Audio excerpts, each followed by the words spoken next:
keynote speech we had yesterday in the award ceremony by Captain Mohammed Al-Shamsi. Then the keynote speech of today, Captain Abdul Karim Al-Musabi. And then the two interesting sessions that we had earlier and with ours. And it's called the funnel process. Now we pour everything in. We've heard to each other. Everybody, had their share of their experience. And now is the time where you give us your thoughts away from a presentation material. And really, human resource subject is very interesting. I tell you something, because it's, in my experience, with seafarer, technical superintendent or whatever, then I was a manager for fleet personnel for some time, and then manager for new building for some time. The most difficult job was this manager fleet personnel.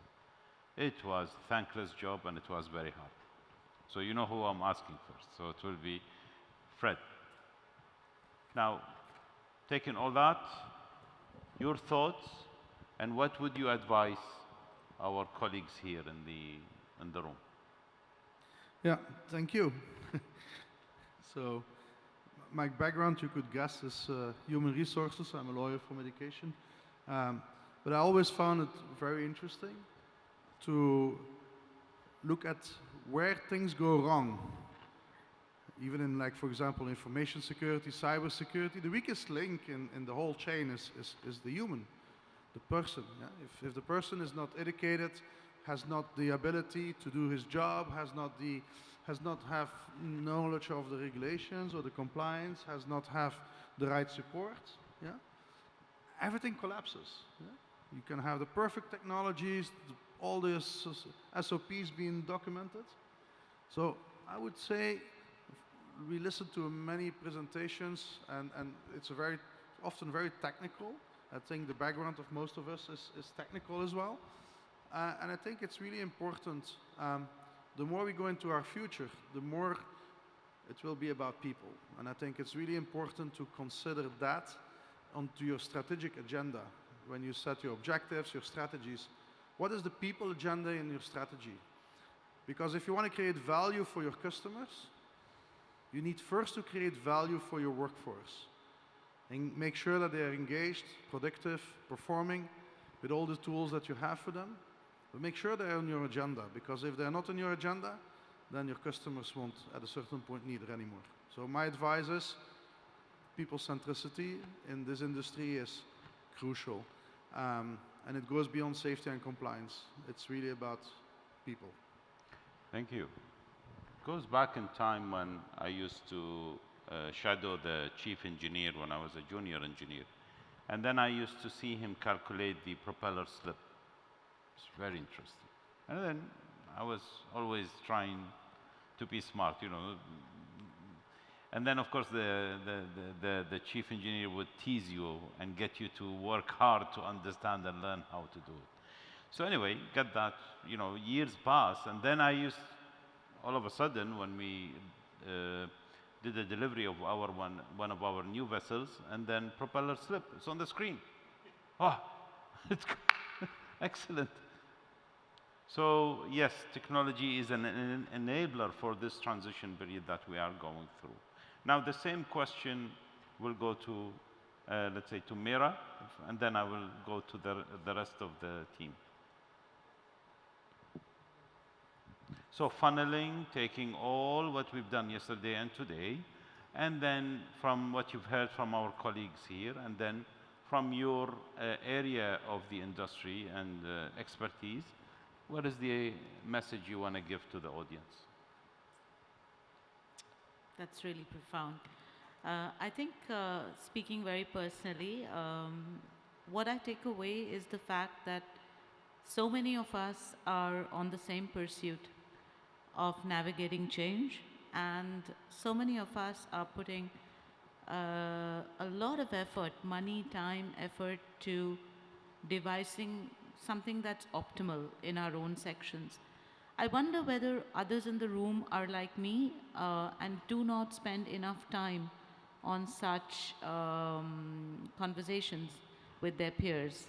So I think what I take away is, and it's something that I think my first boss told me 25 years ago, that if you want to lead, at least 30% of your time should be speaking to the industry and not internally. So I think, speaking very personally, what I carry away is I need to be spending more time speaking with people in the industry and seeing what they're doing. And I hope I'm able to sustain that. And I think that that could be true for more people in the audience. Thank you. Captain Amarjit? Thank you, Meera. I was actually going to say just about the same thing. It's actually not just about what you think yourself. It's also important that what the others are thinking. And we all have to accept that we don't know everything ourselves, and we need to interact with different departments and understand that their departments are just as important, and they have the expertise on everything, on their department. So we need to understand and take away from them. We can have a dialogue, we can have various debates about it, but you need to understand that an engineer will give you an engine point of view, which is good. Insurance will give you their point of view, which you need to take and analyze. You need to take the flag administration, you need to talk to the classification societies. If you have to find a balance between all this. I wouldn't say a mixture, I would say a balance, so that what you ultimately get is a good product of what you are thinking, what you are trying to achieve, and you can take an intelligent decision to what. You may still make a mistake, but you can always adjust. But unless you don't interact and discuss with everyone, I don't think you're really going to be making any progress. I would say any progress at all in certain cases. Thank you very much. Thank you. So I want to go to Christus, but I want to say something to start with, because what you shared there of data is quite interesting. And of course, with the time that we're living in, what are we hearing as buzzwords or the challenges, predicaments, dilemma? Latest is trilemma. You know, listening to the various leaders, and especially in the ADIPEC 2023 in the opening ceremony. And then, of course, the time we are living in, high inflation, high interest rate, you know, commodity prices are very high, shipbuilding prices are very high, delivery are very late, and then aging fleet. Are we going towards age extension? Are we?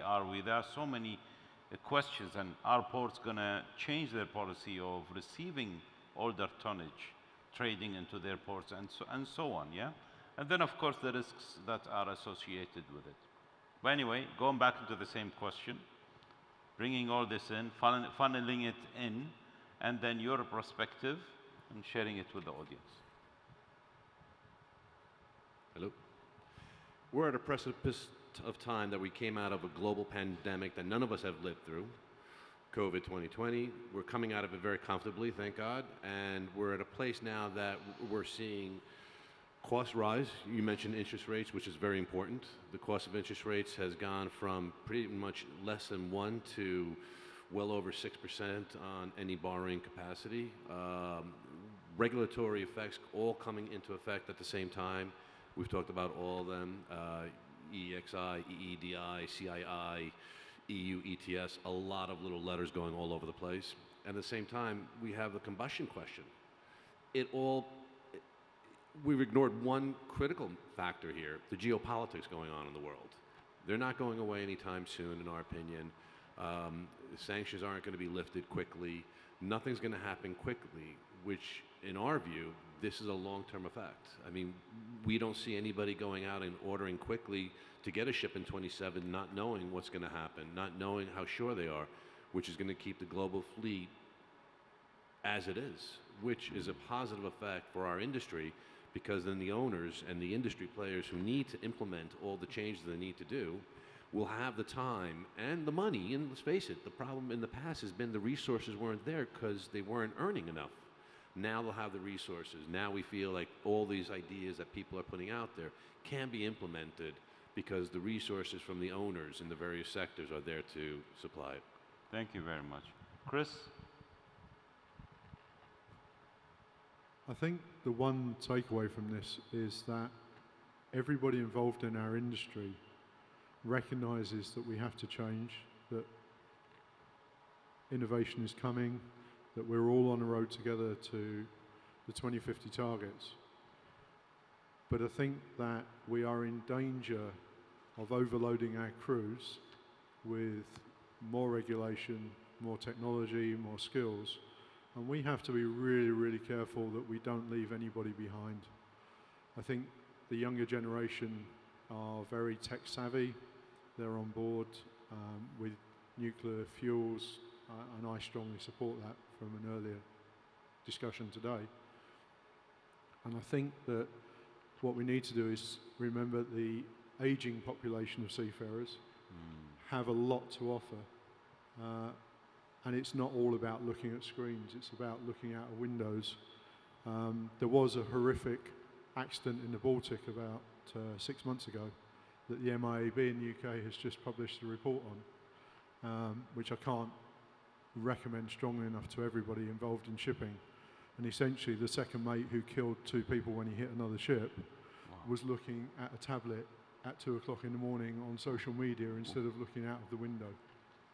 I think everybody has to be vested, everybody has to be involved, and we have to seriously look at upskilling, uptraining to ensure that we take everybody with us. Excellent, excellent, Chris, and very well said. And then, of course, this is the subject of mental health that Nikhil was moderating the session for TriStar the other day. It was quite an interesting aspect. But goes back to you, Nikhil. So, yes, sir. Last Ali, thoughts. Funnel everything in, and it's all going to come through you. Fantastic. I fully concur, Ali, with all my 5 colleagues on the stage. And allow me to remind everybody on the topic, which is called Net Zero Tanker Shipping, Setting the Global Decarbonization Agenda. And I believe this is a very relevant topic for, obviously, these times that we are in. We had a broad spectrum of speakers. There were some great questions from the interactive audience. Networking was fantastic, starting off with last night. You know, I was the last to leave, so I must have had a good time. And I fully agree with what Meera said about, you mentioned about speaking with the industry. And I fully concur, rather than just remaining within the 4 bulkheads of your cabin, which is so important because, you know, you get to exchange ideas as we all are, not only sitting on the stage, but with our colleagues in the audience too. And my last words are, I really like what June Manoharan said. Yeah, I certainly hope the takeaway from this TMS conference is Mother Earth is indeed the winner. Thank you very much, Nikhil. And at this, we come to the end of our conference. A round of applause to our... and I thank you very much for allowing me the opportunity to moderate your session. I hope you find it interesting. Thank you all.